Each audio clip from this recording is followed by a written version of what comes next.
Florida basketball has officially returned to the hardwood ahead of the 2023-24 season in year number 2 under head coach Todd Golden.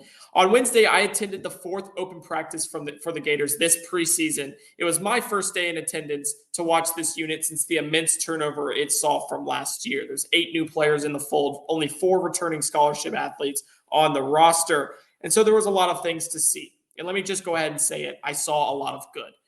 Today, I'm going to be breaking down kind of my observations from that practice and give you our first basketball coverage on CARROLL'S Cadence ever. It's the first time in show history we'll be venturing into the basketball, area, but it's something that we're going to be continuously providing and bringing more and more as we inch closer to November. We have small and big topics to discuss and observations from Florida's fourth practice session of the preseason on Wednesday. Yeah, man. Welcome to the show, and I am pumped to talk some basketball with you. But before we get into it, as always, make sure to like this video and subscribe to the channel. The road to 600 subscribers continues right here, right now. I need y'all to help me get there, hopefully by the Gators bye week in football. I got faith in all of you, and that would be a huge milestone if I'm able to get there after kind of seeing a lull in subscribers from this point. Sorry if the audio or the lighting is a bit off from what it usually is. I am currently in Weimer Hall at the University of Florida, the Journalism and Communications School college at the university. It was my old stomping grounds from when I went here. I graduated in December 2022, and I needed a place to record today, so I kind of just came back and said, all right, let's find a quiet classroom to get after it. So I know there's a bit of an echo. At least I can hear it. Hopefully it doesn't pop through to the listeners, but if it does, I apologize. And we'll be back to our regularly scheduled programming in our office on Friday afternoon. Open practice number 4 for Florida basketball was an interesting practice. I thought there were 2 main things that mainly caught my eye during the day. It was 1, roster makeups and how it fits the Gators and Golden system. And then 2, a player that really stood out to me in kind of stepping into more than just a prominent role on the team, but a leadership role. And it's one of those 4 returners. So I'll talk about all that and more today here on CARROLL'S Cadence. Starting with the first one, roster makeup. I think Florida did a fantastic job this offseason in going out and kind of bringing in players that fit this scheme, this style of play very well. What head coach Todd Golden wants to make this team's identity, they found pieces that can kind of adhere to that through the transfer portal and in high school recruiting this offseason. I think specifically, you look at how this front court was built up, obviously losing Colin Castleton, having to replace him, having to replace the depth behind him as Jason Titobo moves on. You see a group that is big, skilled, versatile, and deep. It's a unit that was brought in this late spring to summer window, and you have a mixture of 7-footers, stretch 5s, stretch 4s, and really just guys that can play anywhere in that front court. Micah Hang-Logton, Tyree Samuel, Alex Condon, Thomas Hall. You have Hang-Logton, who's he's the 7-footer among the group, is probably strictly kind of limited to the 5 spot, while Hall is likely going to sit at the floor. But Samuel and Condon have a fluidity in that front court to be able to move at a rate that we haven't really seen from Florida bigs in a while, if ever.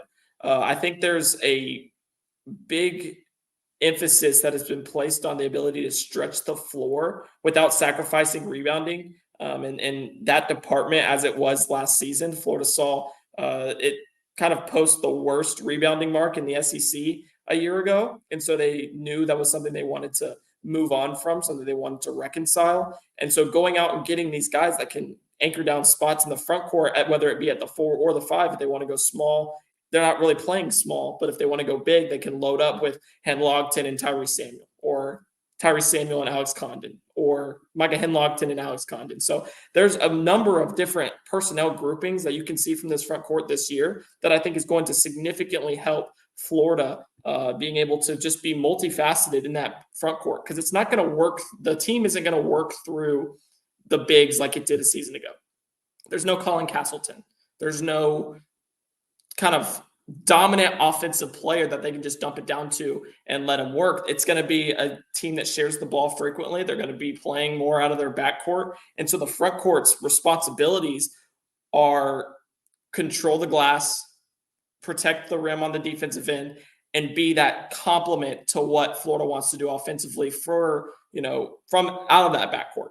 And so just having the guys that they do now, I think we saw a flash of that today. I think you saw that they have the ability to do what they want to do with this quartet of talent. And that's not to mention EJ Jarvis, who's away on personal leave at the moment, and then Alex Shimchick, who is going to return probably in late November, early December, as he recovers from a broken foot.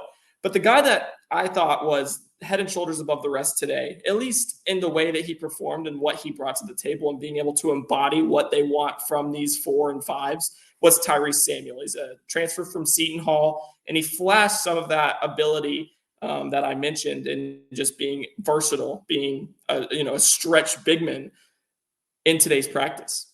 He kind of began the day. First of all, he's a vibes guy.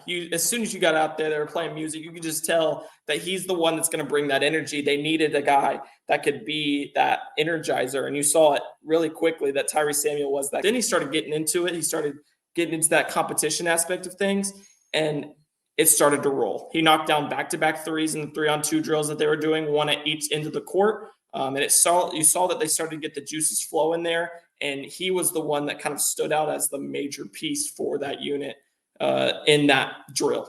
And then, he knocked down another one in the 5-on-5 portion and really showed that he can be a legitimate threat from beyond the arc, just kind of being able to play out of that pick and roll style that Florida likes to operate in.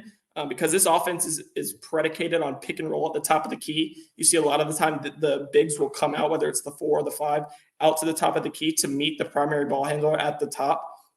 And so if Samuel and the others can showcase that threat, that ability to pop out and, to pick and pop and pull opposing bigs out of that deep paint to kind of open driving lanes for these talented guards that Florida has that I'll talk about in a second, it gives Florida a new dimension for this offense. It allows Florida to really be dynamic offensively and multifaceted that they haven't had really in a while, and especially didn't have last season in Todd Golden's first year.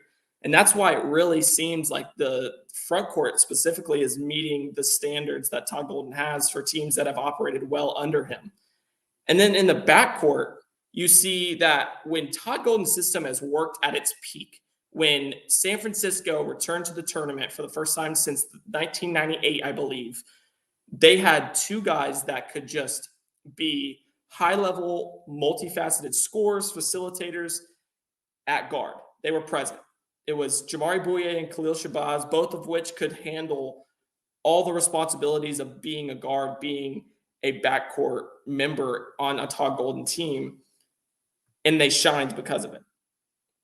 So now you look this year and you say, all right, what is Florida like? How can Florida try to replicate that? And they went out and grabbed 2 multifaceted, score first, but facilitating, guys that can facilitate as well in Zion Pullen and Walter Clayton Jr. That's a really high-powered duo of guards that Golden's proven to excel with. You saw Pullen today kind of he produced flashes as expected. He's a 5th-year senior. He's going to miss the first 3 games of Florida's slate, so he'll be a major, subtraction from that lineup against Virginia in game 2. But you saw his 3-level scoring ability, his playmaking prowess, his ability to see the floor and keep the ball in control at all times when he's handling. But he wasn't the one who starred today. He's still very talented, don't get me wrong. But Walter Clayton Jr. starred today for Florida. He had a strong control of the offense in the 5-on-5 session. He had a knack for, he showcased his knack for shot creation, whether that be for himself or for others. He keeps the ball on a string when he's handling it. He plays at his own pace, doesn't allow the defense to dictate what he does, which is exactly what Florida needs to be able to contend in the SEC. That's exactly what any team in the Southeastern Conference needs from a primary ball handler. He'll probably split those duties throughout the year with Pullen, who was brought in to be that experienced scoring kind of floor general that they wanted last year from Kyle Lofton. But now you can see that Walter Clayton Jr. also has that ability. So you can split those duties between 2 dudes who, whether they're on ball or off ball, can score the basketball and create offense for this team.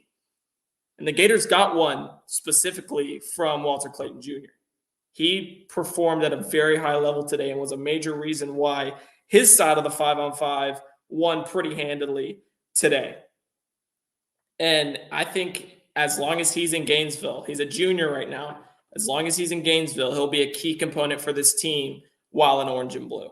He'll be a major asset for them moving forward as a backcourt piece that gives them the ability to score points at a higher clip than we've seen from the Florida Gators really since Billy Donovan left town in the mid-2010s. And then my second takeaway for this team, or for this practice session, really isn't kind of an aspect of the team like this was. This was just kind of seeing how the pieces meshed was my major, what I was looking for in when I walked in to practice today. I wanted to see how guys played, how they fit into the scheme and the style of play that Golden wanted to produce. And I thought the pieces were right. The round pegs were in round holes today. And I think there wasn't that odd piece like Jason Jatobo was last year, or Kyle Lofton, who struggled at times, or Myron Jones, who was asked to be a primary ball handler, and that really wasn't what many people expected him to do for Florida when he transferred into 2 years before Golden arrived. So now you're seeing this change of the guard in the roster that shows you, oh, they have the pieces, they have the ability to be that team that they expect to be. But then really a guy that's returning this year impressed me significantly. I thought an individual player was a major takeaway. And that's junior wing Will Richard. Richard was undoubtedly the leader on the court. He's taken that leadership role for the Gators squad heading into this season. And I don't necessarily say that because, yeah, sure, it's his second year in the system. It's his second year with Todd Golden. It's his second year with the Gators. So you expect him to kind of assert himself into that leadership role. He is the most experienced player in this scheme and just in college in general for this team. And if you combine the two, obviously he's a junior. They have guys that are older, but none of them have played in the system for a year. So he's kind of the guy a lot of people are going to look to. And I think he's embraced that role. And you saw that in how he played and carried himself on the court today. He led by example with his effort. He was consistently making plays on both ends of the court. He continued to showcase his defensive prowess as he did a season ago, where he was just eliminating passing lanes with his length. He was forcing the ball away from his man, which was usually Riley Kugel, who we all know is likely going to be a lottery pick in the NBA draft after this season. And so you just saw Richard being able to do that on the defensive end. And then on both ends of the floor, he was playing in an aggressive fashion when it came to crashing the boards. He was working and creating extra possessions for his team, whether it was stealing the ball away, on a defensive rebound from a guy trying to make an offensive board or trying to clean the offensive board up, or on the offensive boards where he was coming down, ripping the ball away and giving his team an extra opportunity to score the basketball. And that ultimately, which I'll talk about here in a second, led to his team kind of prevailing along with Walter Clayton Jr. and those guys. It was Richard, Clayton, Denzel Aberdeen, Thomas Hall, and Tyree Samuel against Zion Pullen, Caius Kublikis, Riley Kugel, Alex Condon, and Micah Henlogton. Pretty even team. And because of that, it kind of was a back and forth battle. But Richard's team kind of controlled the tempo and controlled the game from start to finish. And largely because of Richard's performance. He won 3 of the 4 5-on-5 periods, lapsing 4 minutes apiece. And Richard was a major reason why they did that. In the first session, in the first 4-minute period, he was just oozing confidence as a shooter, knocking down back-to-back triples from the left wing to kind of be the difference, to give the White Squad a 12-7 lead out of the gate. And it showed me that the confidence that he had, the comfortability that he had shooting the basketball late last year is something that I believe that rolls over to this season. I think he'll improve as a shooter this year from a volume perspective. He was still very good shooting it from beyond the arc a season ago. It was 39.8%. But you saw that he notably grew more comfortable as the year went on. And then obviously he had a big explosion game against Georgia to win on the road. Like I said, I think that is something that carries over into this season. And while his impact on the scoreboard might not necessarily show that every single game, he's going to definitely be a factor for Florida as a sharpshooter this year. I think he kind of takes that step into being that offensively for Florida. And while in the rest of this contest, his scoring presence wasn't necessarily on display, you saw him doing the dirty work. Like I said, he was kind of cleaning the glass. He was playing well defensively, and he was just being the tone setter for this session with his attitude. He wasn't just out there getting reps today. Every guy on the court was competing, but Richard was the one that was setting that tone. He was setting that standard of every time they hit the hardwood, they're going to go out there and they're going to get after it. Clayton matched him at times, and because of that, those two being on the same team, it was a big reason why White beat Blue 43-32. But you saw just a chip on everyone's shoulder, at least, especially those two.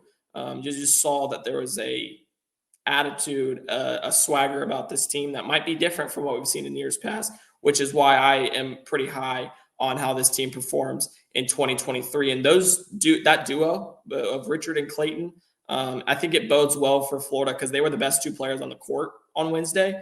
And there have been several different guys in just 4 practice sessions that have claimed that throne as the best player on the court, which means that Florida can get it done in a multitude of ways on both ends of the floor.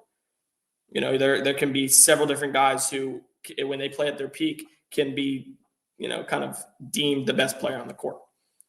And so you've seen several dudes like Alex Condon, like Riley Kugel, like Will Richard, like Walter Clayton Jr., who have produced in that fashion that are now, and you'll also get times where Zion Pullen's the best player on the floor, where Micah Henlogton has 5 blocks, and he's performing well defensively. That is a strong asset for this Gator team to have, is you don't have to go to Colin Castleton every time down the court. You don't have to rely on him to win you games, because if not, you don't have a chance. That's not how Florida's going to play basketball this year, and it's not how they should play because they have an assortment of dudes that can get it done for them.